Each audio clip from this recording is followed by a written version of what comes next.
Board જોયું, નાગેશ્વર જાય ને આપણે પાટલીથી બોડેલી સુધીનો રસ્તો છે, એટલે બોર્ડ જમણકેશ્વર જતા હોય તો બોર્ડ પર મેં એવું જોયું કે આ કામ આ તારીખે ચાલુ થયું અને કિસાન પથ યોજના રસ્તા બનાવ્યો અને 6/7/2025 કામ પૂરું થયું, બોર્ડમાં લખેલું.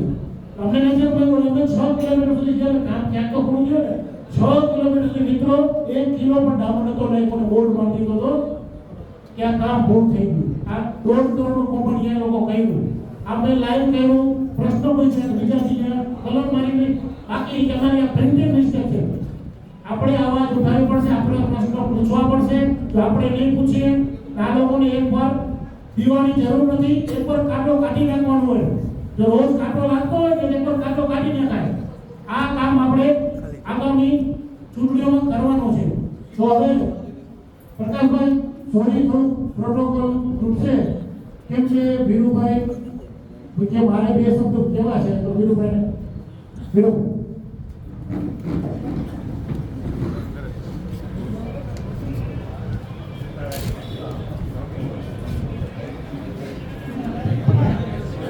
નમસ્કાર.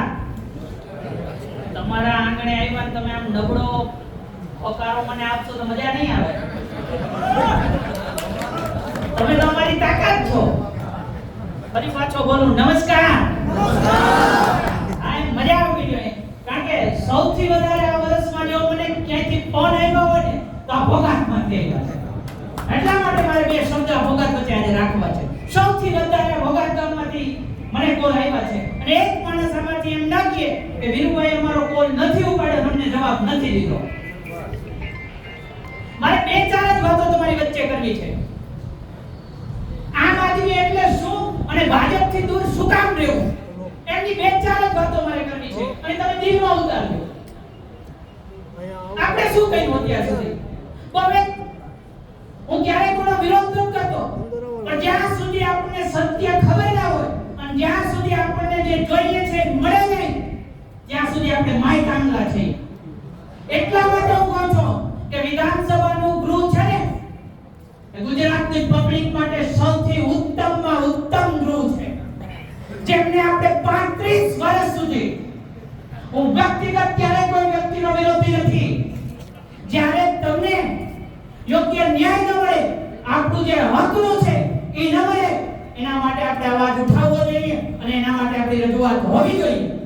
35 વર્ષનો એક 3 દાયકાનો સમય કહેવાય ને. દ્વારકા વિધાનસભાના ધારાસભ્યએ ગૃહમાં દ્વારકા માટે એક પણ વસ્તુ માંગી હોય ઊભા થઈ તો મને બતાવો. નથી માંગી. કોઈ એમ વ્યક્તિ કહે છે કે 35 વર્ષમાં માણસે માંગ્યું? હું એમ કહું છું કે હિન્દુસ્તાનમાં જેને નોંધ લેવી પડે એ કૃષ્ણ કાનુડો દ્વારકામાં ઊભો છે, બેઠો છે, પ્રસ્થાપિત થઈ ત્યાં અત્યારે એમડી ડોક્ટર મળે છે હોસ્પિટલની અંદર. આનું કારણ શું? દેવભૂમિ દ્વારકાનું કલ્યાણપુર અને દ્વારકા તાલુકાની અંદર આજે શિક્ષણની હાલત શું છે?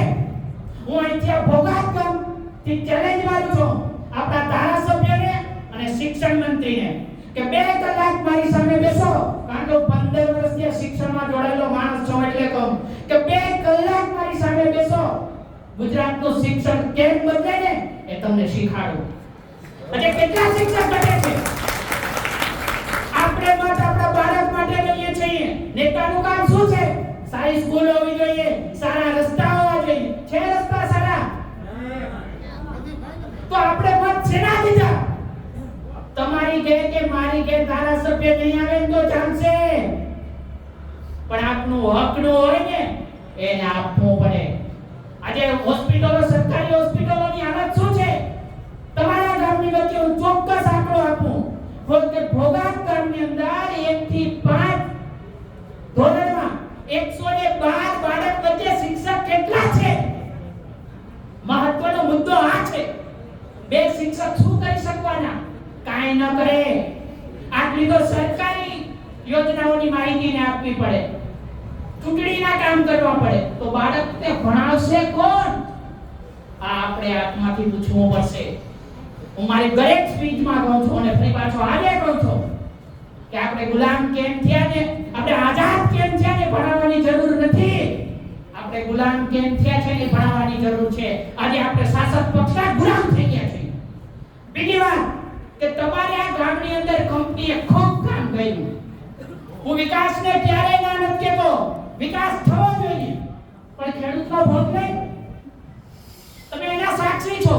એ વાતમાં મારે વધારે નથી જવું, પણ તમારા આત્માને પૂછજો કે ક્યાંય તમારી યારે ખોટું થયું છે કે નહીં.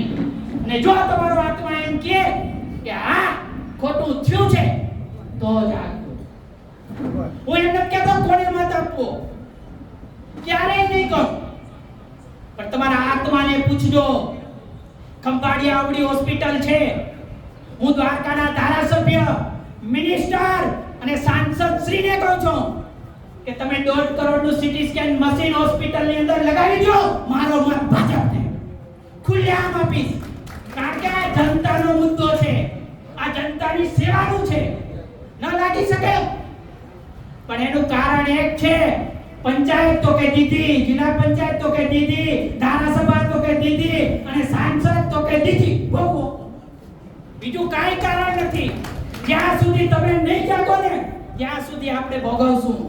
અને મિત્રો, બાજુની અંદર મારું ગામ ગોજીનેસ છે, જબરી કંપની છે. પહેલું જ ખેતર મારું આવે છે. ખૂબ લડી રહ્યો છું, ખૂબ એટલે જમકે લડી રહ્યો છું. જેટલા અહીંયા મિત્રો છે બધાને કહું છું, મોબાઈલ કાઢીને રેકોર્ડિંગ કરી લેજો. હેમંતભાઈ ને સુદાનભાઈ બેઠા છે અને બધા રેકોર્ડિંગ કરી લેજો ને આકાવને મોકલી દેજો. ઘણી કંપનીનો તમારા ગામમાં જે કંપની કામ કરી રહી છે એનો વિધાનસભાની અંદર મુદ્દો ઉઠશે ને ઉઠશે. આ હેમંતભાઈની સાક્ષીએ કહું છું, તો આને ખબર પડશે. 80% રોજગારી આપણને આપવી પડે. આપે છે? ભોગાત ગામમાંથી કોણ એમ કહે છે ઘડીમાં મારું કાંઈ છે?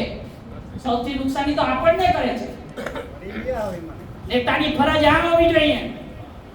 ને હું તમને ખાતરી આપું છું, એક હીરો અમે તમને આપ્યો છે, એને એક વખત જીતાડીને મોકલો.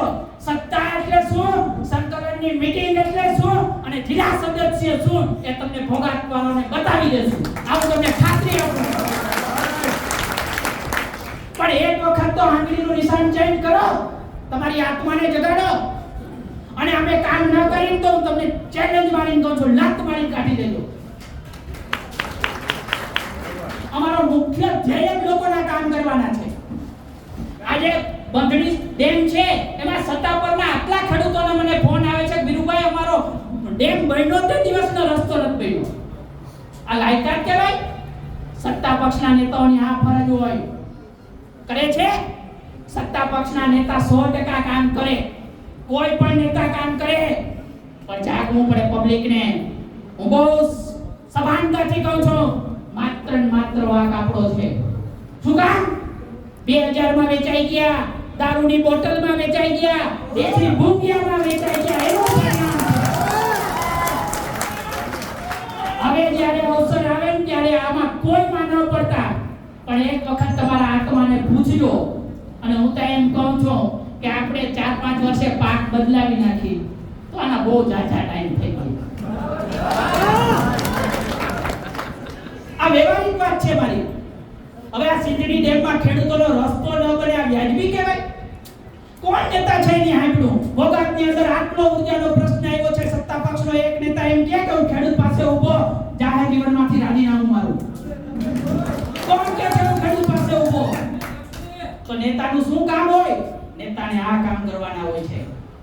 એટલે મારી એક હૃદયથી વિનંતી છે કે એક વખત ચાન્સ આપજો. તમને સુરત જો ઉગાડી ન દઈએ ને તો જાહેર જીવનમાંથી રાજીનામું આપી દો. આભાર. જય હિન્દ. ખૂબ સરસ વિરોભાઈ.